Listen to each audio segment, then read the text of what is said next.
Welcome to another episode of Management Muse. I'm your host, Cindi Baldy, and this is my husband and co-host, Geoffrey Tumlin. Yellow! Welcome to the podcast where we try to inspire better work performance. Thanks for listening.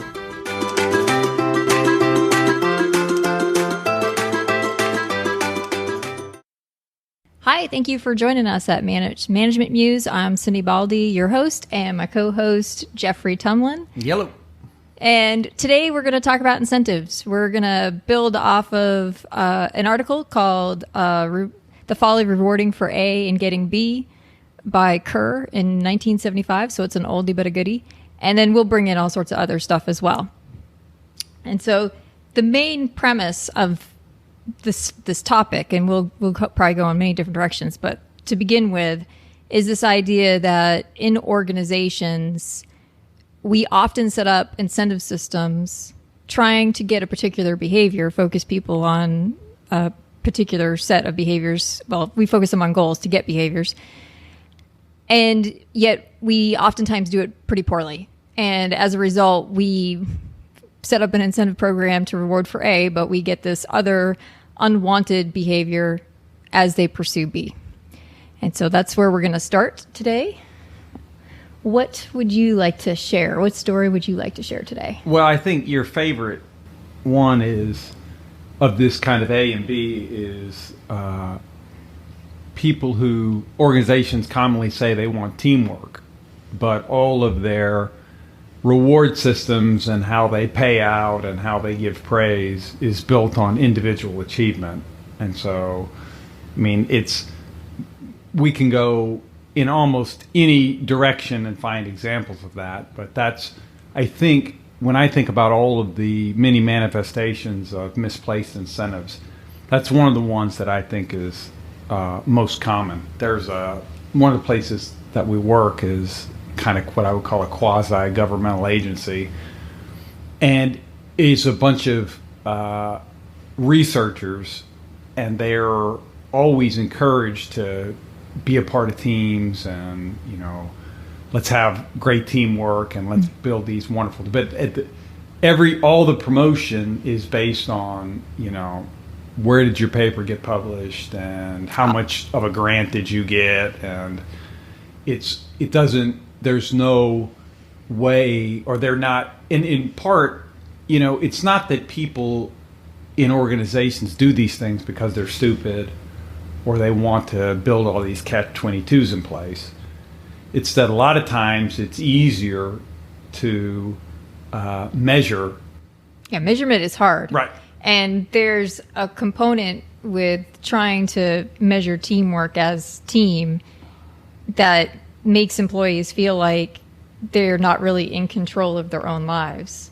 And so it sure. really is a challenge, but I think it's partly because it's also not pulling apart the different incentives. So, if you're talking about a productivity measure, you probably need, if you're going to try to encourage teamwork, you probably need a little bit of teamwork in there. But I get why a lot of the things, because a lot of the productivity is actually individual.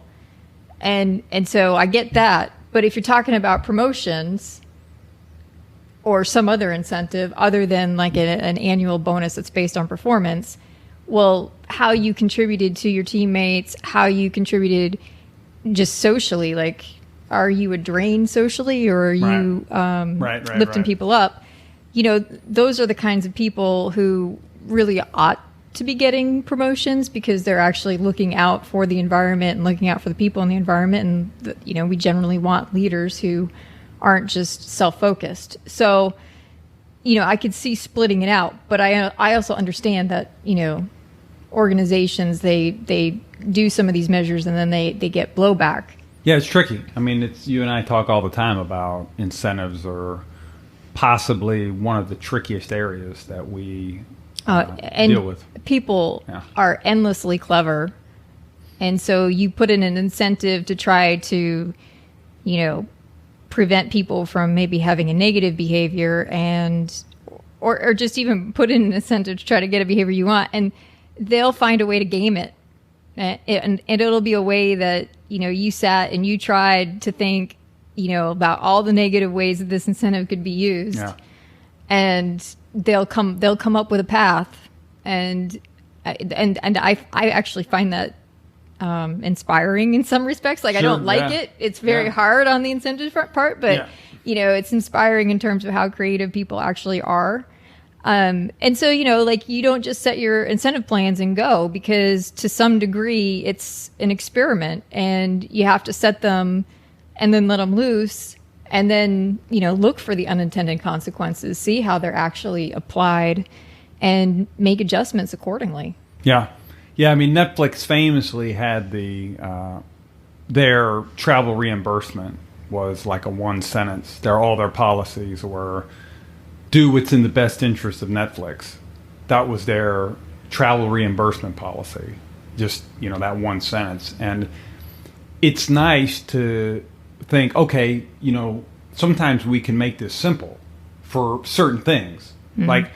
Like the travel reimbursement, that's kind of small. That's relatively small. Act in the best interest of the company, and then therefore the company's interests and the individual's interests should be aligned in that instance. And there's not a lot of question about can I gain this? What do they really want? That's fairly straightforward. But I would point out that that's not the incentives that companies usually are wrestling with, aren't travel reimbursement. It's usually the incentives they're wrestling with are, how do we get more teamwork? How do we get more creativity? How do we get better production? How do we pay people? How do we administer punishments when we have to? And those, I'm not aware in any of our work of places where they basically run a golden rule type policy, because I'm not sure that, I think that's too simple, and it doesn't give people enough of the parameters for what's actually important. Well, it's definitely going to be subjective in there. But what I do like about it is it, unlike a lot of reward systems that feel controlling, like the organization is trying to control you, which that's like part of like the huge debate between Cameron and DC, between external and intrinsic motivation. Right. That extrinsic motivators can feel like people are losing their autonomy and being controlled, and then they rebel. And I do think that happens. I think extrinsic rewards are actually still very important, but it's that sort of line that you're walking between setting up a goal so people can focus, but still saying, look, we trust you to have the best interests of our company. Yeah. And so we're just going to give you this golden rule. We don't need to nail it down. And I don't think you get people who are intentionally gaming it. It's just a guess. I don't have any data on it. I don't think that you get people who are intentionally gaming those systems that say, hey, we trust you. Here's the guideline. Here's the golden rule. Versus one where, it's very much cross your T's, dot your I's. Like, we're going to hold you to a very narrow piece that you can actually, get reimbursed for on travel or anything else. And those start to feel like you're not trusted, like you're being controlled. Right. And then people naturally start to say, well, I'm going to follow it to the letter, but I'm going to follow it to the letter in a way that benefits me and that they wouldn't like. It's like very passive aggressive sometimes. There's examples that we can think of in the work that we're doing where certain jobs in certain companies are maybe measured too much. And it's can contribute to people leaving, is that they feel like they're actually overmeasured. And it's, an example of, in the environment that we're in, of, big data, and we're increasingly figuring out ways to pull measurement out of companies so that people can be evaluated on a whole host of things. There's a limit. People don't want to feel like they're under the microscope all the time. I could actually help them with some of that data without exposing them. What does that mean? So, like, the big data doesn't really care about who the individual is other than, like, we need some sort of identifier, right? But it's just this idea that, your company might be taking the metadata from your email that upsets, even though, like, I'd never see the content. I wouldn't even have to, and yet I could run analyses that might actually make your work life better. And you would be looking for what? Burnout. Things that we think predict burnout. Right. Or could you flip it and then also look at the things that appear to suggest better performance? The one that I'm aware of that has some research behind it is how fast a newcomer is adapting to the culture. Right now, when we tend to help organizations set up sort of recruitment, we're trying to find people who are a good fit. Right. And the data says, that's helpful. Right. Like, those people tend to stay. Yeah. There's a ton of that. Right. This idea of organizational fit. But the data that is actually looking at, like, when I say email content, not the conversation, but like the things that are appearing, like the types of words you use and the phrases, and whether or not that actually fits into how, like, long tenured higher up people actually communicate, because you can do it through words. You can figure out actually how people are talking. Yeah, you can figure it out. And with the newcomers, it's not so much whether or not you come in with the fit, it's how fast you adapt. Right. And so it's like the speed of assimilation. Right. So it's possible, like, yes, the safe route is let's get somebody who's a fit because they don't need to adapt. The harder route, because it requires some socialization and a willingness to adapt. So the harder route is taking people and helping them adapt. And one of the things that, I could do with the big data is, okay, these people, they're fitting in. So, I mean, obviously, like, we aren't doing that right now in any organization because that one has some problems because you're actually identifying. Right. Yeah.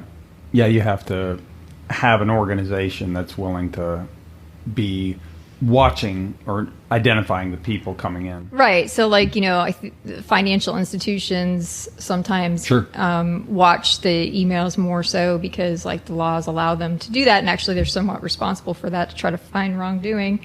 And so those organizations, no problem. Yeah. But other organizations, that's different. So anyway, we digress off of the incentives. Not necessarily, because I think it's another category of incentive. And so we've talked about what I've dubbed your favorite one, which is companies want teamwork but reward individual performance, which is counter to what they're saying they want. I think also related to this conversation, a lot of organizations say they want diversity, but they hire the same old people. And so what you're suggesting with the tool that the data tool that you could do in this instance is there are ways to help make the assimilation a little more rapid, which in theory I would think that should allow you to go ahead and hire people who are different, who have the diversity of thought, diversity of background that you're interested in, for all of the multitude of ways that have been well studied that diversity tends to be good for organizations. It could be a reality check to that. Like, you're hiring for surface level diversity. Right. And a lot of the time what happens is that... Well, you're hiring incorrectly for surface level diversity. Yes. Right. It's incorrect but they're doing it to try to... they just haven't really fully understood, like, benefits of diversity. Diversity is helpful when people have different experiences, which often goes with demographics. Sure. Because, like, I'm treated differently than you are just because I'm a female. Yeah. Even though, like, our upbringing was probably fairly similar, although you're a big city, I'm a small town. And so, that's kind of the surface level difference. but our underlying values are very much the same. And so we can bridge each other quite effectively because of our underlying values. Right. And coordinate with each other quite effectively. But I may bring something to the table that you wouldn't have seen without me. Right. And that's the analogy for what you're looking for, what we're looking for in organizations, is that you want people to actually share the big things in common, meaning the deep big, things. deep things, values mostly, and yet have different experiences and potentially different backgrounds that they can bring to the table, so that you're accessing different sets of experience, different knowledge bases. And you also get a sense for different pain points, which whenever there's a pain point, they're often, not always, because it may not be a market big enough, but there's often something that you could do business-wise, to help those people, but also from a company standpoint, profit. And you don't see those pain points if you don't have those people in there kind of explaining, their experiences and their background. Yeah. Yeah. And so it's, you're back to the incentives, right? I mean, the whole point of this conversation is that you have to be careful. Incentives are tricky. And a lot of times an organization says it wants one thing, but it actually is rewarding something else. Well, and just to get back to what you were saying, and where I was going initially is one of the things that we can do with data is that we can see how well you're actually integrating surface diversity into the rest of the organization, which then, and then measure whether or not there's actually they're transitioning, they're actually fitting into the culture. So right. You can look at demographics, and then you can look at the communication patterns, right. and you can see how well integrated they are. Right. So if you choose people who are diverse into your organization, you can be looking at how well they're assimilating. Right, as a group, not necessarily individual by individual. So that way you preserve. Yeah, if you want. If that's and it can an be issue. more precise. It can be more precise for sure. Yeah. But most people, most organizations, they're trying to make people feel comfortable and not under Big Brother.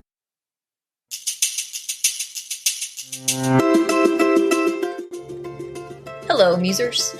Now it's time for a commercial break. Today I'm going to tell you a little something about our strategic planning products. Did you know most companies don't have a strategy and most strategic plans aren't strategic? And that just doesn't sound right to us. We'll help you convene your core leadership team and shape a strategy and a strategic plan that's just right for your organization. We offer 6, 9, and 12 session packages led by facilitators with doctorates in management or related fields who also have decades of experience in business. We'll help you leverage your core competencies and your unique insights into a competitive advantage. Contact us at ondemandleadership.com. We're looking forward to hearing from you.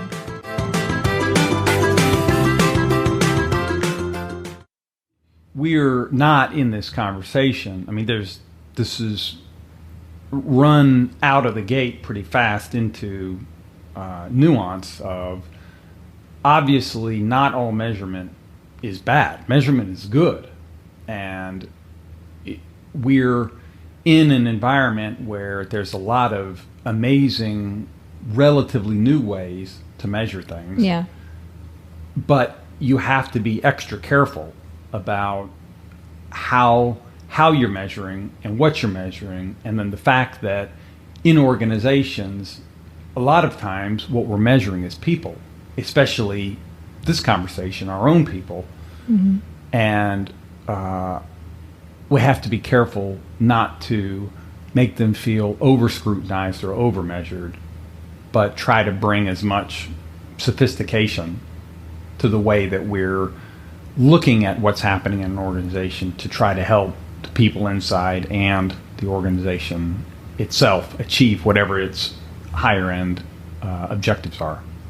Yeah, and this is just, I think, one way that we screw up incentives. And, with, wanting the teamwork, but not really rewarding the teamwork.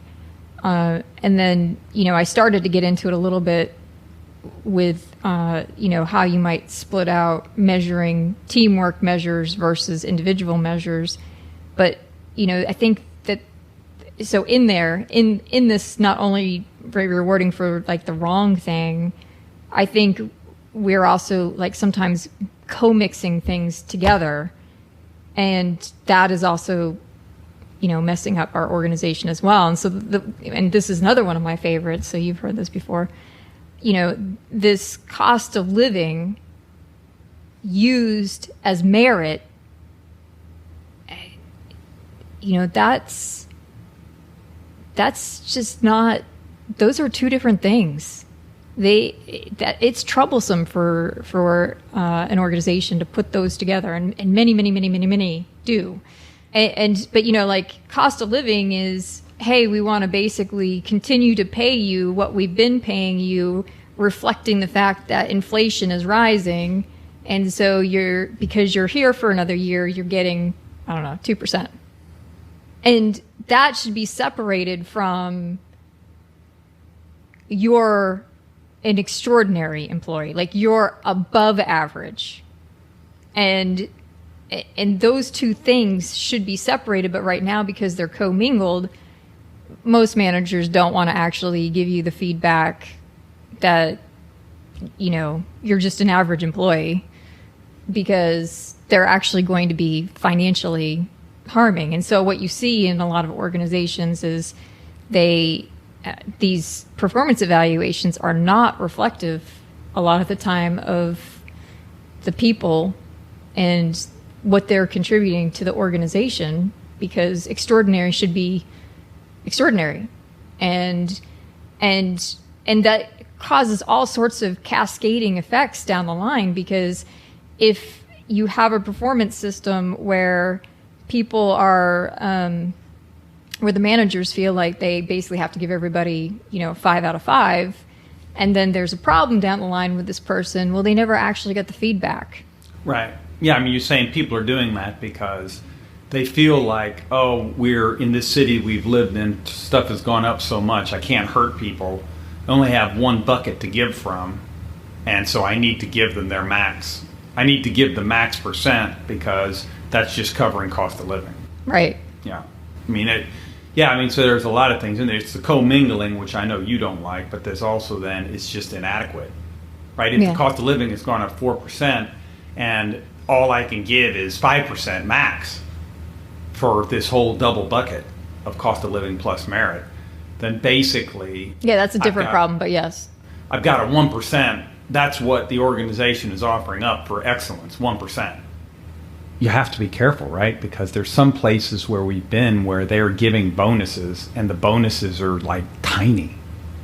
And the employees, it's almost like giving tear them up. It's right? almost Just like giving brutal. a waitress a penny for a tip. Like it's more insulting than not tipping them at all. Yeah.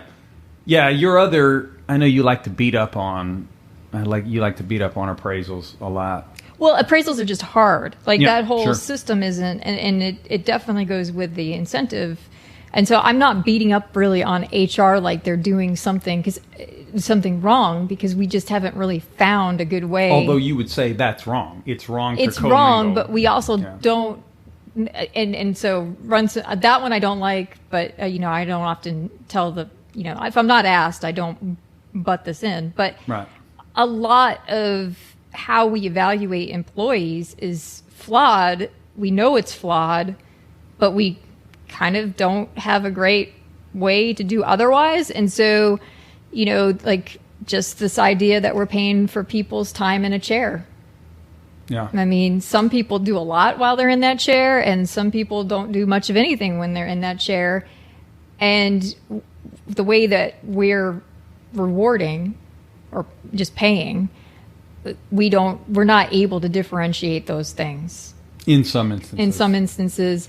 And this has come to a head because of COVID. And so you see that, like with the work from home, well, if they're getting projects done, then maybe it isn't about their time in the chair. It's about figuring out what is a reasonable expectation for like the work produced for a particular level of employee. And in some regards, like, that's a trade-off. Work from home is a trade-off because you don't get the social interactions, which, I mean, a lot of close relationships come out of work.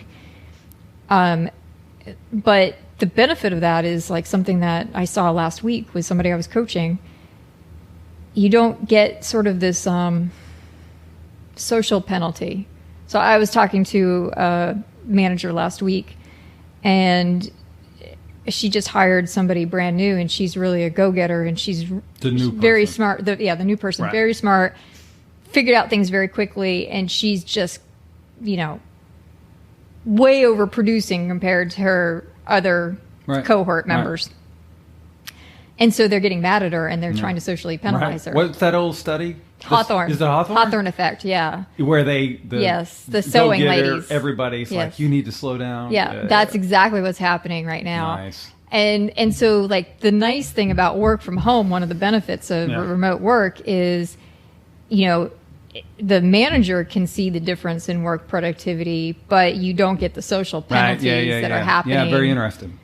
And so, Yeah, that's very interesting. I hadn't thought about that. Yeah, it's crazy. I know your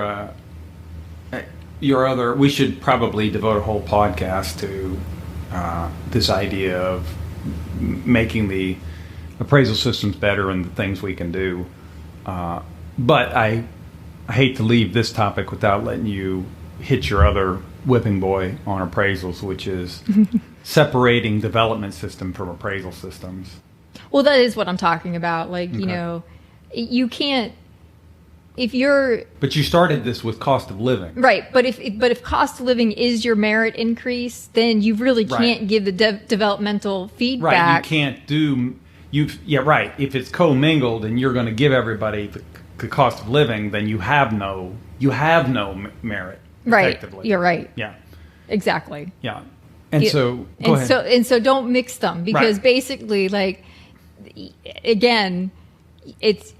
You almost feel like you're unfairly penalizing somebody by taking away a cost of living, percentage, because of feedback that they should have been getting, but couldn't be getting because you didn't want to mess with their cost of living. Right. And then, so that's one problem. Like, you really can't do like proper development on the employee.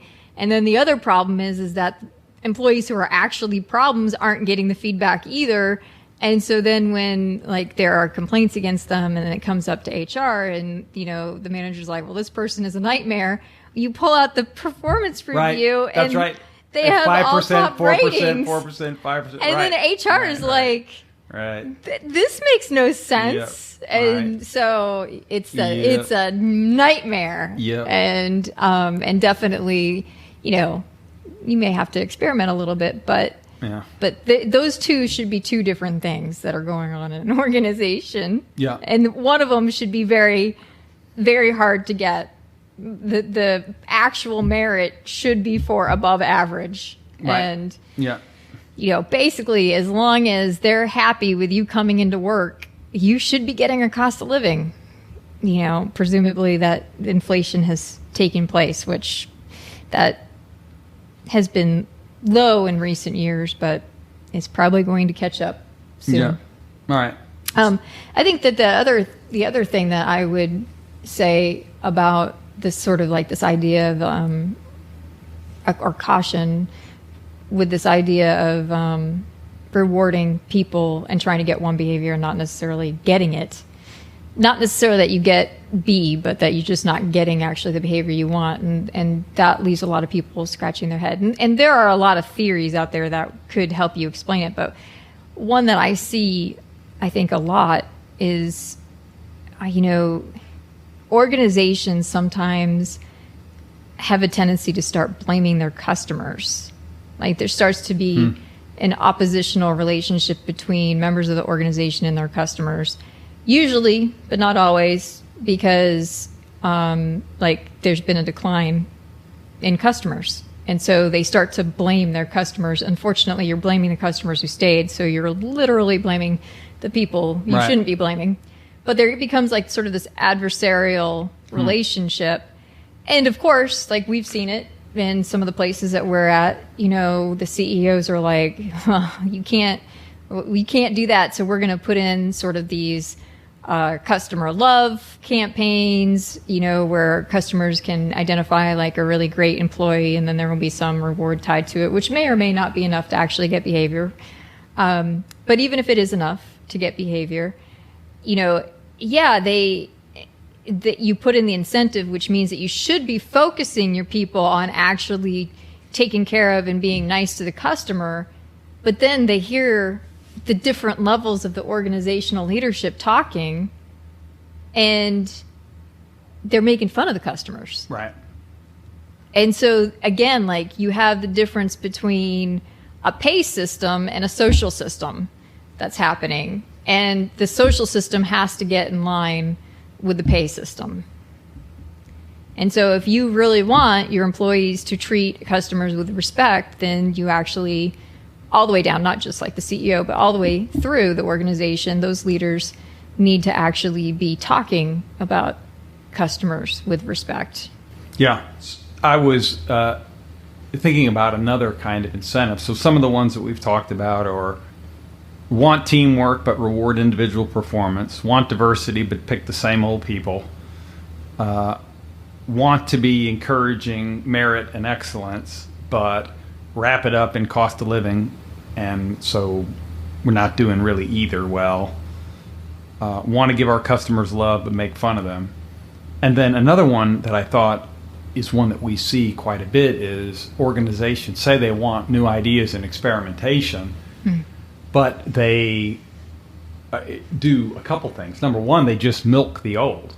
And that's not necessarily a bad strategy. Actually, you do need to, to milk the old. You need some you need some new stuff that comes on, but right. You can't always be in exploration. Sometimes you have to be in, and this is a bad word, and it shouldn't be, but you know, it's exploration versus exploitation, and by exploitation I mean just fully taking advantage of the knowledge. Right, you put it out there. Yeah, you did the work. Yeah, and so exploiting that. Yeah, I mean, I think sometimes what we see is companies want to take risks and run experiments, but their incentive systems are all geared towards that is a good one. Milking. Like, all right, you want me to take risks, but if I take risks, then a percent are going to fail, and you're paying me to crank out this other thing. Right, like I'm so busy trying to perform so that way I can get my performance payment. Right. That there's no way that I can innovate. Right. I have an idea. Like, so it breaks down on multiple levels, right? I don't even have the time to innovate, but let's say in some magical word it came to me in a dream, this great experiment, this great idea. Well, it's going to take me a little time to roll this thing out, and all of that time I'm not doing the thing that I'm getting paid to do. And there may be some resources that go into money, it. I mean, time, all kinds of stuff. And so it's a big struggle to make sure that if we want new ideas and we want experimentation in organizations, that we create at least some space so that people feel like they've got, you have to, here we're talking very practical. I need to give people a percentage. It doesn't need to be like Google where you get whatever it is, 20% of your time to do whatever the heck you want. People need to feel like they've got the ability to run with something when they have an idea, and that it's not coming at the expense of producing. A lot of the places that we work a lot in healthcare, and the way that physicians and nurse practitioners and PAs are paid and incentivized, it's to maximize their encounters. And it would be very hard if your organization says what we want is innovative healthcare, and we want to reward a certain amount of smart, taking chances, experimentation. it's very hard to see how the average healthcare provider actually has any space to do that. And so you're saying you might want innovation, but you've actually designed a system where there's no white space or freedom of time to actually do that. Right. And so it can break down practically like that, or it could also break down where we say we want new ideas, but then we bird dog them to death whenever anybody has them. And so you're back to this social example.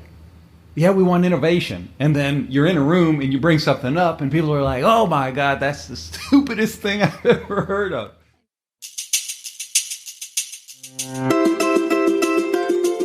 Hello, Management Musers. Today, I want to tell you a little something about our coaching products. If Lady Gaga and LeBron James both have coaches, why shouldn't you? We offer a variety of packages all the way from a 12-session package aimed to help you build your management muscle to a 2-session package aimed to help you think through sticky issues and provide you with a second opinion. All our coaches have doctorates in the social sciences and years of real-world experience in business. So stop questioning yourself and pull the trigger. You're worth it. For more information, contact us at culsure.com. That's CULSURE.com.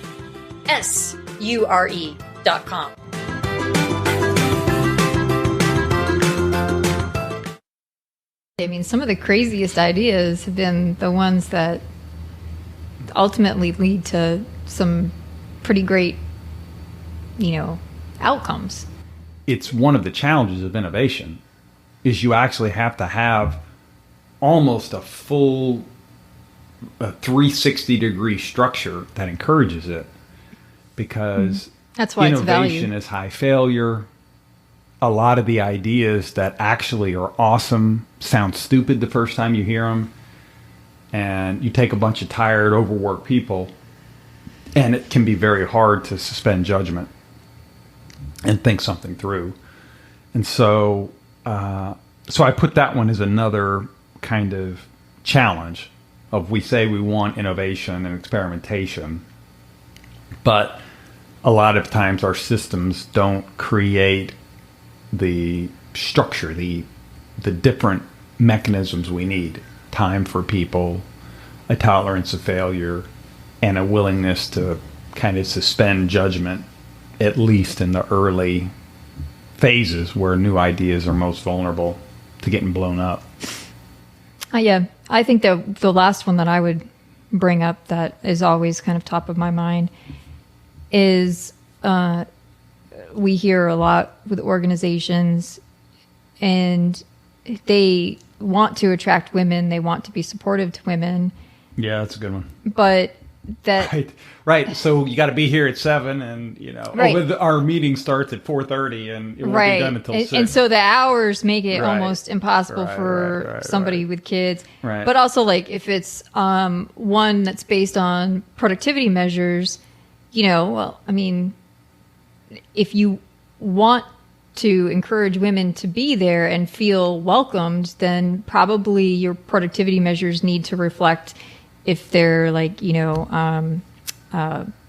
taking the breaks to do the milking in the middle of the day after they have a child, which in the grand scheme of things, it's going to be very, very little time, because people are not going to be having kids to be able to reduce their productivity measures.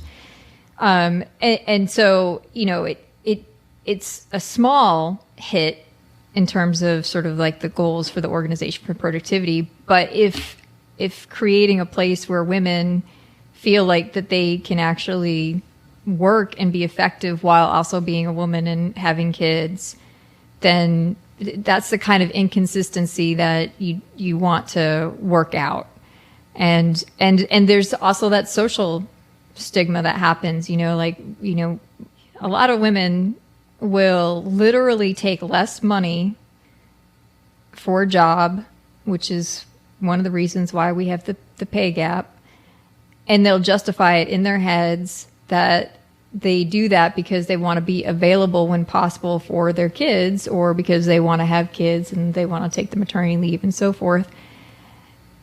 But the fact is that like kids aren't sick so much of the year where, I mean, you're still taking your PTO and you're really not less of an employee because you have kids. And so we shouldn't be paying women less. Organizations shouldn't be paying women less with sort of accepting that that they may need some time. Because a lot of people justify it with, oh, well, they're going to be less of an employee because they're going to have their heads on their kids. What's required of kids who are of school age is minor compared to, you shouldn't be penalizing for them that. But also like balancing out some of these things that we do for women. I can't even say it's a perk. I can't even say maternity leave is a perk. They you get gotta the time. have a little more flex time. Right. But do the same thing for the men. Because as long as only women are eligible for maternity leave, A, we send the signal that men aren't responsible for their own children. Not great. And B, that's the reason why that's the reason for the social penalty is, oh, well, they're out on maternity leave, roll their eyes, that kind of mentality. And so, I mean, like the stats are there, like women are getting penalized for having kids. They're not moving as fast as men up an organizational chain. And so balance it out. If a man has just had a kid, same kind of leave as what the mother gets, the paternity leave. As much as you can, balance it out. Now, that's not going to work with the whole milking thing, but that's minor. The big thing is taking weeks out, not being at work, and people going, oh, yeah, maternity. And so you're saying that for companies that say they want to support women in the workplace, support the men too, because actually it's too, so you're talking about that main plank would be offer the same amount of maternity and paternity leave and then have a little more flexibility for when people can come and go. Is that the other thing? Yeah. Like when you get your hours in? Well, I mean, as much as you can. Yeah. Some kind of organizations. Tough. It's hard. Yeah, that's tough. But for some. And what else? What else would help be more supportive so that organizations would be in alignment of, we say that we want to support women, but our policies sometimes don't? The time for them to actually get the breast milk. Yeah. Is pumping. Yeah, the pumping. All right. I've got two more that I want to talk about. All right, let's hear it. And so another is, we say that we want people to speak their mind, have voice, and give us candor. That's a good one. But as soon as they do, we're like, hey, who asked you to talk? I got this. What are you doing? Years ago when I was at the university, University of Texas, there was a senior guy who was notorious for just cutting people down, and they hired a new faculty member. And one of the core values of the university, I forget, but they've got 900 core values. One is discovery. I think it's discovery and learning. It's like I think one so. and two, I think right? that's one of them. Yeah. Like discovery 1 and learning number 2, and so the university says it wants discovery and learning. And anyway, this new hire had this idea at a faculty meeting, and the senior guy was like, that if I was grading that, I would give that a C+. And I remember when that happened. You told me about it. It was hilarious. I mean, it's in a way hilarious, but the guy is like, oh, well, pardon me, I thought that you actually wanted my input, and that's why you hired me. And because, they brought the guy into great fanfare, this junior faculty. And the big guy was like, yeah, I want your input, but why don't you do it when you have A-level input, not C+. And so I remember at the end of that meeting, I walked over to the guy, and I'm like, hey, man, don't worry. Sometimes it's just a little bit rough around here. And he's like, I thought he wanted my input. That's what I was given. And it was rattling around in my head as we were thinking about these misplaced incentives of, no organization is exempt from screwing up the difference between here's what we say that we want and here's what we're actually getting. And I remember that poor guy, and his face was, he was crestfallen. And it's, Well, and it also teaches everybody else in the room. Right. Everybody's like, if he can't do it, right. the superstar. When he's done nothing to actually offend anybody at this point. Give him time, he might. Yeah. So that's another one that I think we have to be careful of. And then my last one is a lot of organizations say they want loyalty, but they actually reward free agency. And so I think it's a personal example from my own life, and then we can talk. I think we could talk about what we think we know about professional sports, right? The team matters, but the incentives are all structured for each individual to do the best that he or she can, and then hop from team to team based on who can pay the most. In my case, I was thinking about, where I went to school is the United States Military Academy, and you get 4 years of college, and then you owe 5 years in the Army. And the Military Academy has, basically they want people to stay in the Army as long as possible, but you only owe 5 years. And so there's usually a large exodus after the 5th year as people rotate out. And so there's this tension between the Military Academy actually wants loyalty to the Army, but it makes its curriculum better and better and better each year, so that the people who go through a service academy, not just West Point, but Annapolis, the Air Force Academy, the Merchant Marine Academy, any of these service academies, they're optimizing their curriculum every year to produce better and better human beings on the other side of this 4-year curriculum, who then have a lot of opportunities. Right. All these incentives to try their hand in the free market or in, other organizations outside of Army, Navy, Air Force, Coast Guard, etc. when they're finished. And so that's another distortion. If I was listing then everything that we've talked about so far, I think I have 8. We say we want teamwork, but we reward individual performance. We say we want new ideas, but we reward executing the old ones instead. We say we want candor, but we reward ingratiating behavior instead. We say we want loyalty, but we reward free agency. We say we want diversity, but we sometimes pick people just like us. We say we want to reward excellence, but we screw up our systems and sometimes just give everybody the same thing. We say we want to love our customers, but we make fun of them instead. And we say we want to be supportive of women, but we actually have some of our policies in place that make it not as hospitable as we would like. And so those are 8 of what Steven Kerr in his paper that we're talking about from all those years ago, I think he used a term which I kind of like called goal displacement, where we say we want one thing, but we're actually encouraging something else. Right. That paper is AOM, but Academy of Management, but MIT has it available. Yeah. So yeah, it's not behind a paywall. Yeah, easy to find. What's called on the Folly of Rewarding for A and Getting B. Yeah. And it's Kerr, Kerr. Yeah, Steven Kerr. Yeah, it's really good paper. Yeah, really. It's a lot of examples. He lays out what he thinks is happening, and then it's one example after another, and starts with actually Vietnam versus World War II, and how it was a difference in same goal, right? Like for both the government and for the soldiers. So for the government, it was to win the war.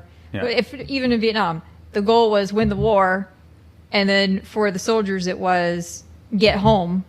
But because the structure had changed where Right. in order for World War II to get home, you had to actually also win the war. Like, you had to see Right. it all the way Right. through. There's no way home. You were Yeah. no way home until it's done. Right. Yeah, versus it's like the old Vietnam, where it was end of tour. Yeah.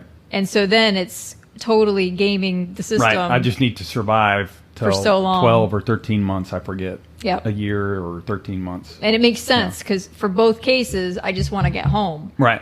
But to get home is different. Yeah. Depending on the war. Yeah. So in that example. iteration. Yeah. In that example. But there's a story, I forget who it was, but some naval leader from years and years ago, and he would famously, when they landed for an invasion, they would burn the ships. Oh yeah, you've told me that one before. Yeah, so That's then, like the idea of burning the bridge. Like, you cross Right. the bridge and you burn, because right. We you're have not to make getting this back. work. Yep. We cannot get back on the boats and go home. This is not a permeable situation. right. This is the, so to speak, land we're going to conquer. And that's, again, it's probably not a true story, but that the incentives would be aligned between the senior leader in that case and the sailors. We were kind of wanting the same thing. It's tricky, but we shouldn't give up hope. The fact that we can rattle off 8 distortions without really even doesn't mean right. I mean, we could, if we had to, we could probably get another 8 put together. But these seem to be these are pretty ones that fairly we common. see Yeah, with some frequency. And it's not that we think that, again, it's not that we think that organization's bad. We think that incentives are tricky. Yeah. And we have to get out of the mindset of we're going to set up incentives and then just let it go, because you have to swing back around and be like, okay, this is messed up this way. This is messed up this way. Yeah. All the unintended consequences. Yeah. Yeah. Yeah. Stick with it. Pay attention. And then don't be afraid to experiment when something isn't working. Go back and figure out what's off and try again. And when you start getting irritated with your employees, appreciate the fact that they're super clever. Yeah. Yeah. There actually is a lot of innovation, but if you don't think through this, all that innovation will be going working against you. Will be going to get around your rules. Yeah, that's right. Try to make sure that you're not signaling in your incentive systems a lack of trust. Like, you're really just trying to guide focus. That doesn't necessarily mean that you don't believe in their ability. It's just that the landscape is varied, and without a goal that focuses people in a certain direction, they might be going in 100 different directions. And that's what we want in incentive. We just want to be able to coordinate and move people in the same direction. But sometimes what we do when setting them up is we inadvertently signal that we don't trust them. Yeah.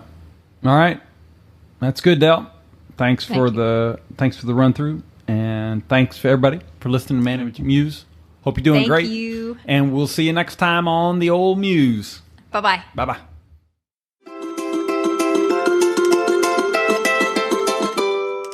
We hope you enjoyed this episode. If you want to learn more about the topic, check out our show notes. And if you want to help us out, like, share, subscribe, and 5 stars are all deeply appreciated.